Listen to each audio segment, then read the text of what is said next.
ایاک نعبد، آپ ہی کی ہم عبادت کرتے ہیں، و ایاک نستعین، اور آپ ہی سے مدد مانگتے ہیں۔ ایاک، اس کو مقدم کیا تخصیص کے لیے، ویسے تو ہونا چاہیے تھا نعبد کا یا نعبد ایاک، لیکن منصوب کے محل کے لیے اس کو مقدم لائے بتانے کے لیے کہ آپ ہی کی عبادت ہوگی، صرف اللہ تعالیٰ کی عبادت نہیں، اللہ ہی کی عبادت ہوگی۔ صرف اللہ کو نہیں پکارنا، اللہ ہی کو پکارنا ہے۔ صرف اللہ مشکل کشا نہیں ہے، اللہ ہی مشکل کشا ہے، یعنی کوئی اور نہیں۔ بس یہ فرق ہے سنی اور بدعتی کا۔ بدعتی کہتے ہیں اللہ بھی، یعنی درگاہ بھی، بابا بھی اور اللہ بھی، شرک کر رہے ہیں۔ اور موحد کہتے ہیں اللہ ہی، صرف اللہ، ایاک نعبد، یا اللہ آپ ہی کی ہم عبادت کرتے ہیں، وایاک نستعین، اور آپ ہی سے مدد مانگتے ہیں۔ پہلا حصہ عبادت پر مشتمل ہے اور دوسرا حصہ استعانت پر۔ یہ دونوں ادائے مخلوق کی ہے۔ عبادت کہتے ہیں نہایت تذلل کو، العبادہ ہی النہایہ فی التذلل، حد درجے تذلل کو عبادت کہتے ہیں۔ دیکھو اللہ اکبر، ہاتھ اٹھائے، خدایا آپ سے کوئی بڑا نہیں، سب سے بڑے آپ ہیں، ہاتھ باندھے، رکوع میں گئے، قومے میں آئے، سجدے میں سر رکھا، نہایت التذلل۔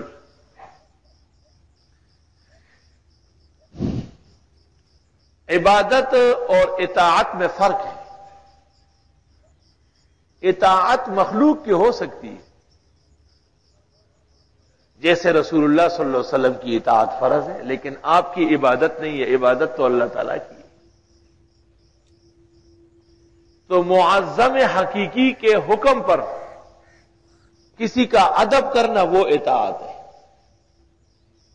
معظم حقیقی اللہ تعالیٰ ہے، اور اس کے حکم پر نبی کی فرمانبرداری یہ اطاعت ہے۔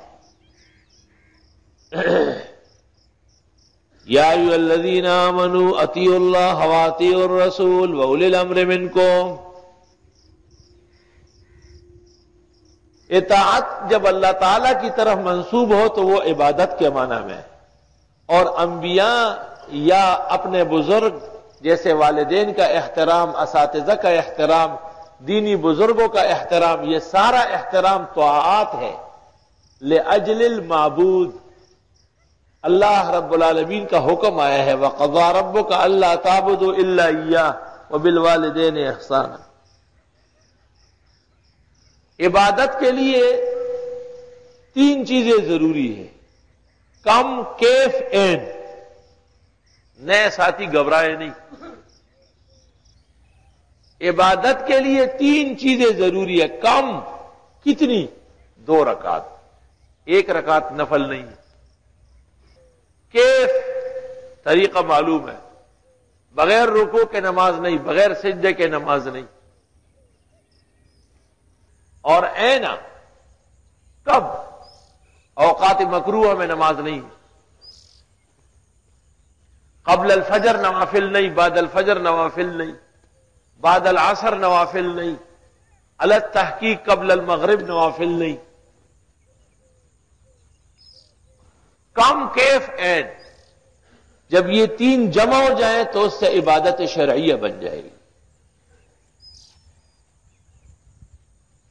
اگر کم، کیف اور عین درمیان سے نکل گیا تو عبادت نہیں رہے گی، فسق ہوگا یا بدعت ہوگی۔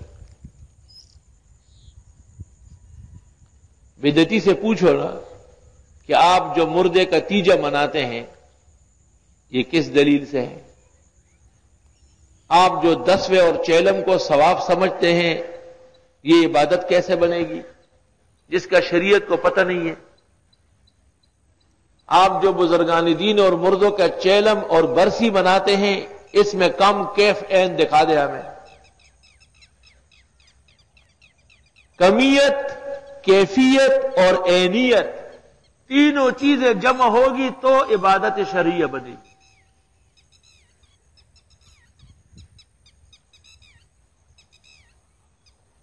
نماز جب ختم ہو جاتی ہے تو 33 مرتبہ سبحان اللہ، 33 مرتبہ الحمدللہ اور 34 مرتبہ اللہ اکبر۔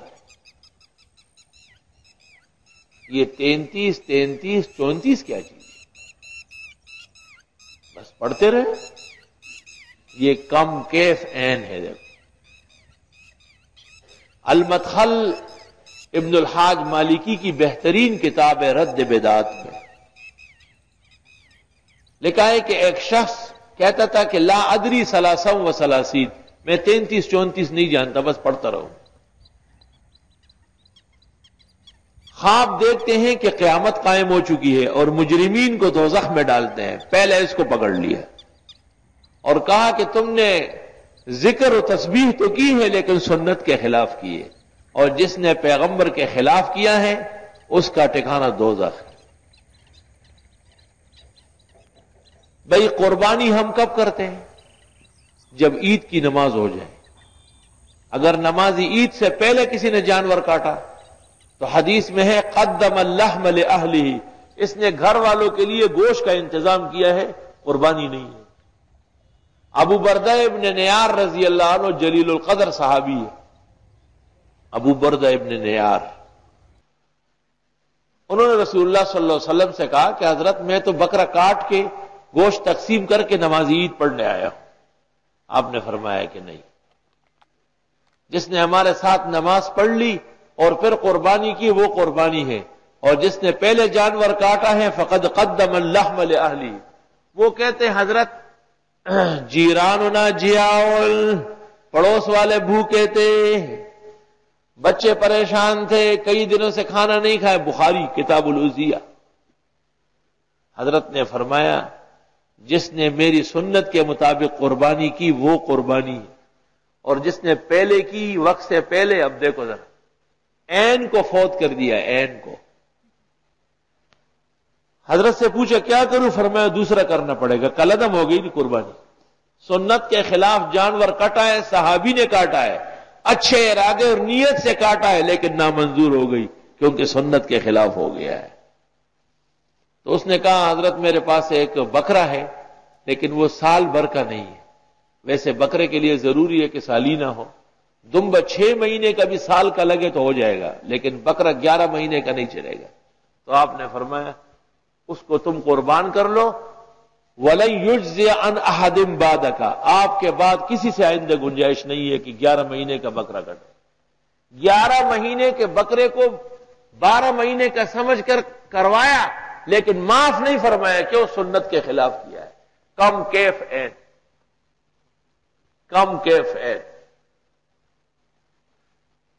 فجر کی نماز کے لیے جب آپ آتے ہیں وضو کر کے تو نہ تو تحیت الوضو پڑھتے ہیں 2 رکعت، مسجد داخل ہو کر کے تحیت المسجد بھی نہیں پڑھتے۔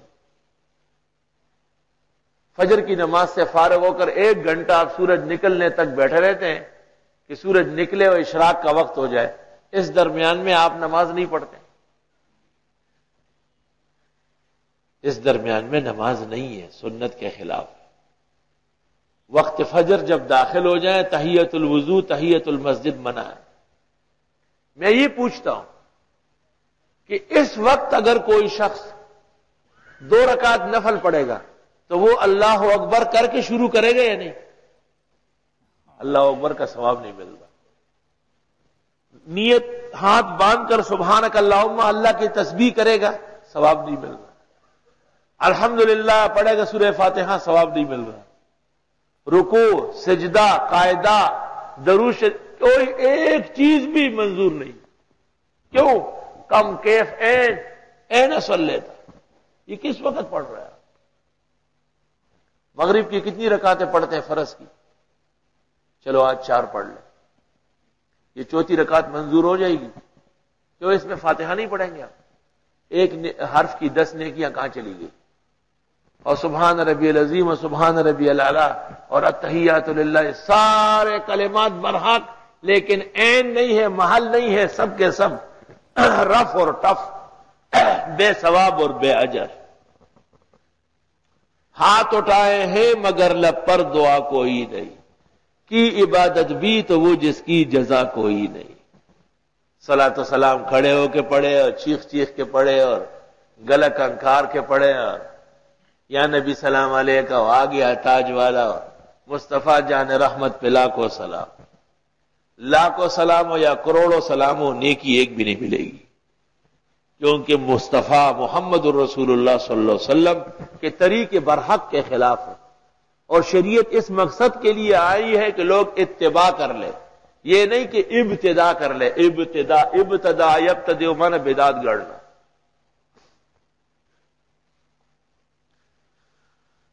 ابن حجر مکی حیتمی نے اپنی کتاب الخیرات الحسان فی مناقب ابی حنیفہ النعمان میں، اور موفق کردی نے مناقب امام اعظم میں، اور ابن عابدین نے فتاوی شام جلد اول صفحہ 176 یا 186 پر لکھا ہے کہ امام ابو حنیفہ رحمۃ اللہ علیہ نے جب یہ مسئلہ بیان فرمایا کہ پہلے قاعدے کے اندر عبدہ و رسولہ تک پڑھا جائے، درود شریف نہ پڑھے کوئی۔ اگر اتنا درود کسی نے پڑھا اللہم صلی علی محمد تو مفتابہی قول کے مطابق سجدہ سہو کرے گا۔ اگر سجدہ سہو نہیں کیا تو نماز دوبارہ پڑھی جائے گی، ما دام الوقت باقیا، جب تک وقت ہے۔ کہتے ہیں اس مسئلے کے بیان کرنے کے بعد امام اعظم رحمت اللہ علیہ نے خواب دیکھا، نبی کریم صلی اللہ علیہ وسلم پوچھ رہے ہیں یا ابا حنیفہ لما اوجبت سجدۃ السہو علی من صلی علیہ، ایک ایسے شخص پر سجدہ سہو کیوں لازم کر دیا جس نے مجھ پر درود بھیجا ہے؟ فرمایا لأنہ صلی علیک ساہی ناسیا واما تعمدا فما فعلت وما قلت۔ امام اعظم فرماتے ہیں حضرت بھول کے پڑھ رہا ہے، اور قصدن تو پڑھ نہیں سکتا کیونکہ نہ آپ نے پڑھا ہے اور نہ آپ نے حکم دیا ہے۔ بھول کے پڑھا ہے اس لیے نماز دوبارہ پڑھوا رہا ہوں، سجدہ سہو قصدن پڑھ لیتا تو اسلام سے نکل جاتا۔ تو آگے کیا ہے؟ فتبسم رسول اللہ صلی اللہ علیہ وسلم ودعا له ببرکت لیلہ، حضرت مسکرائیں، امتحان تھا نا امام اعظم کا، اور فرمایا کہ ابو حنیفہ اللہ تعالیٰ آپ کے علم میں برکت دے۔ 150 ہجری میں فوت ہوئے اور آج 1422 میں ہم مسجد میں کہہ رہے کہ رحمت اللہ علیہ، اور اسی طرح الامام الاعظم ہے ببرکت دعائے رسول اللہ صلی اللہ علیہ وسلم۔ اس لیے مبتدئین کا حنفی ہونا بھی نامنظور ہے، وہ تو امام اعظم کے دشمن اور بدترین اعداء ہے۔ اختلافی مسئلے میں حوالہ ضرور نوٹ ہوگا، سب سے پہلے حوالہ پھر بات ہوگی۔ اختلاف ان کے ہاں ہے، دین میں کوئی اختلاف نہیں ہے۔ ان کا اختلاف ان مسائل میں ہمارے ساتھ ایسے ہیں جیسے ختم نبوت کے مسئلے میں ہمارے ساتھ مرزائیوں کا اختلاف ہے۔ وہ کوئی اختلاف ہے کیا؟ وہ تو بنایا گیا ہے، پیدا کیا گیا ہے۔